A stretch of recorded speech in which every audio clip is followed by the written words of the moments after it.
তোমার সাথে আমার বিচ্ছেদটা ছিল অনিবার্য, দেখা হওয়াটা ছিল আকস্মিক।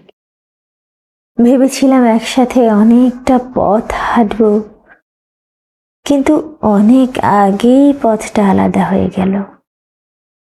কথা ছিল কাঁধের উপর মাথা রেখে জ্যোৎস্না দেখব, কিন্তু আমার আকাশ জুড়ে শুধুই অমাবস্যা। স্বপ্ন ছিল তোমার সাথে কবিতার রাত কাটাবো, এখন একাকিত্ব আমার রাতের সঙ্গী।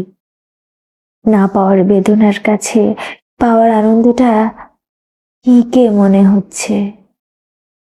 ভবিষ্যৎ অনিশ্চিত যেন তোমাকে ভালোবাসার নেশায় পড়েছিলাম। সেই নেশা এখনো আমাকে ভয়ানক ভাবে গ্রাস করে রেখেছে। নীল শাড়ি আর নীল পাঞ্জাবি পরে রিক্সায় ঘুরবার কথা ছিল। নীল আমাকে নীলাভ করেছে ঠিকই, কিন্তু শাড়ির নীলে নয়, বেদনার নীলে। তুমি থাকো, তোমার মতো করেই থেকে যাও, আনন্দে মাতোয়ারায়। বেশ, ধরা ছোঁয়ার ভেতরেই থাকো তুমি, আমি না হয় হলাম নিরুদ্দেশ।